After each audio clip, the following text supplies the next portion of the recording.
إلا الله. لا إله إلا أنت والشيطان كله معانا. إحنا معانا هو. تكبير. معانا هو. تكبير. haddii aad hore ugu maqli jirtay geesinimada iyo calool adayga sheekooyinka aflaanta oo keliya hadda ayaynu ka baran doonaa geesiye badan xaaladda ka taagan Falastiin iyo waxa uu yahay calool adayga iyo sabirku.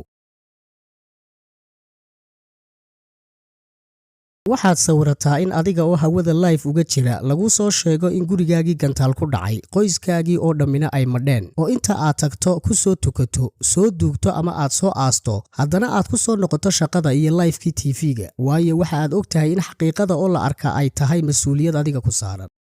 Assalaamu calaykum. dagaalku waa uu noocyo badan yahay. ku soo dhawaada maqaalkan kooban oo aan sawir kaga qaadan doono halka ay maanta maraysa xaaladda Gaza iyo adayga dadka Falastiiniyiinta ah. ilaa iyo hadda oo ay dhimashada dadka ku dhintay Gaza ay kor u dhaafayso 11,000 oo shahiid tan iyo intii duqeynta lagu bilaabay oo in ka badan 3,500 ay yihiin carruur halka 1,200 oo ka mid ah carruurtaas aan xataa meydkooda lahaynin ee ay ku jiraan burburka dhismayaasha lala beegsanaya gantaalada iyada oo ilaa imika ay Israa'iil burburisay 40% ka mid ah dhismayaashii Gaza heer ay gaadhay in ay carruurtu gacmahooda iyo lugaha ku sii qortaan magacyadooda si loo aqoonsado hadiiba ay dhacdo in ay ku shahiidaan qaraxyada ay geysanaysa Israa'iil. waxa ay xaaladdu maraysaa heer cisbitaalada laga waayo dawadii lagu suuxin lahaa dadka qaliinada lagu samaynayo dhaawacyadooda. bal ila daawo muuqaalka wiilkan yar ee isaga oo aan la suuxin oo soo jeedo lagu samaynayo qaliin lugtiisa oo ay qayb ka mid ahay goday balse taas beddelkeeda isku ilowsiinaya aqrinta Qur'aanka Kariimka.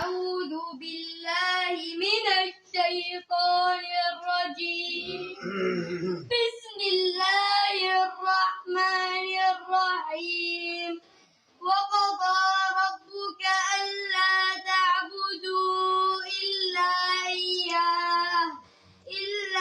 إياه وبالوالدين إحسانا.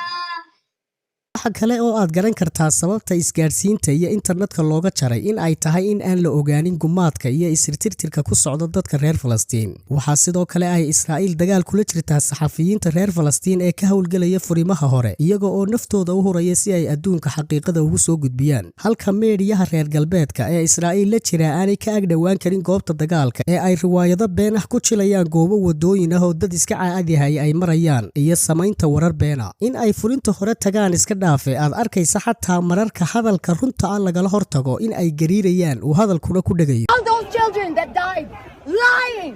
We understand that you're a news channel, you have your foreign policy, but where's your humanity? Where is your humanity? How many children died? I ask you to condemn the Israeli government. Air this! You liar! You liar! We ask you to condemn. Where are your condemnations? Where's your channel covering this? Cover this. Say the truth. We understand you're an employee. You're just a puppet. You're just a mouthpiece. Come talk to me like a human being. Come talk to me like a human being. Thank you. I understand you have your foreign policy. No, I've heard you.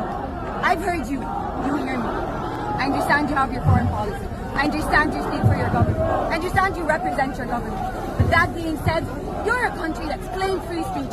Your customized democracy is actually what led to Hamas. And now we are watching an occupation and we are watching the result of your silence, of your misrepresentation of Arabs. We stand with the Palestinians and we stand with Arabs. And they try and change the narrative because you own the narrative, see? This is our problem. You own the narrative.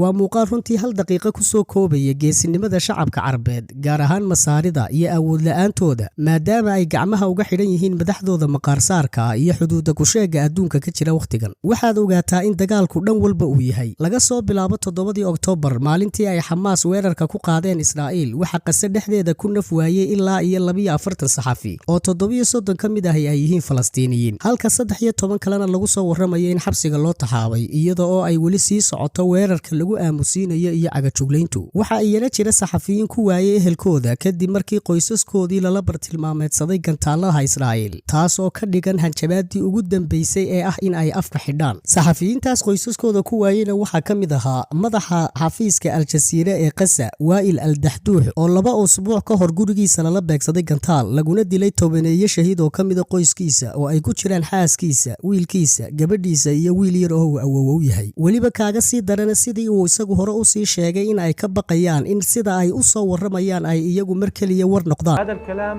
خلى عنا شعور إنه ممكن في أي لحظة نصير إحنا يعني خبر. isla sidaasuu sii qiyaasay ayaa isaga oo live ku jira shaashada Al-Jazeera lagu soo wargeliyay baaba qoyskiisa. مين؟ يلا السلام. شو مين؟ ولا شيء.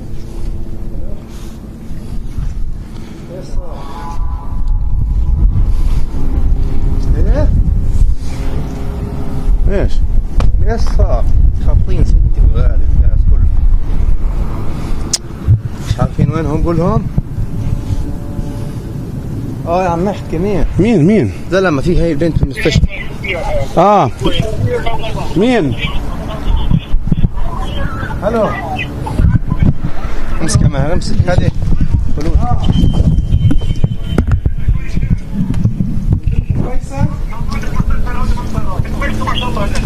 مين هي اللي عندك؟ فلوس هذا. مين هي اللي عندك؟ بنتك يا زلمه. ايش اسمها يعني؟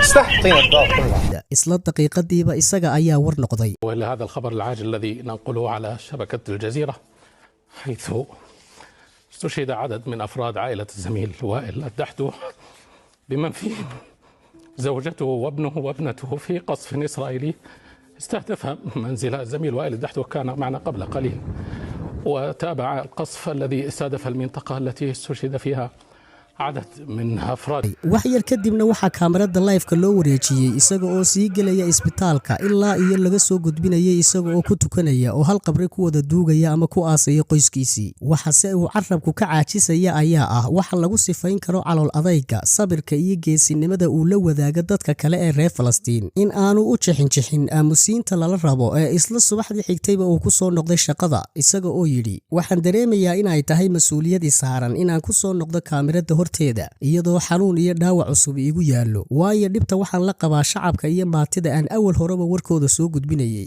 waxa iska cad in ay Israa'iil hadda si toos ah u beegsanayso wariyayaasha, doonaysana inay cabsi geliso si ay isaga indhatiraan sida warbaahinta kale ee iyaga la safan. sababta loo bartilmaameedsan karo guryaha saxafiyiinta naftooda u huraya inay soo gudbiyaan xaqiiqada waxa ay Israa'iil ka geysanaysa jeelka weyn ee dusha ka bannaan ee Gaza iyo gumaadka shacabka iyo carruurta reer Falastiin. waa in aanay rabin in caalamka kale loo gudbiyo xaqiiqada meesha taala oo uu talagolkoodu yahay in ay isku burburiyaan Gaza iyo 2 milyan ee qof ee ku nool oo kala bar ka mid ah ay yihiin carruur ka yar 18 sano. talagalka Ilaahayna waa meel ee ogsoonow. midda si rajada fiican muujinaysa ayaa ah in dadka shacabka reer galbeedka iyo kuwa kala duwan ee adduun weynuhuba ay ogaanayaan xaqiiqada wax ka socda Falastiin, si kasta oo ay madaxdooda iyo warbaahintu ay been ugu sheegaanba. kadib markii ay soo bateen social media oo inta badan dadka iska caadiga ah ay ku soo gudbinayaan dhacdooyin iyo sheekooyin xaqiiqa iyo live ah, taasoo iyana ah mid ka mid ah sababaha ay korontada iyo isgaarsiinta ama internetka uga jareen tan iyo googooska xiga nabadahaada.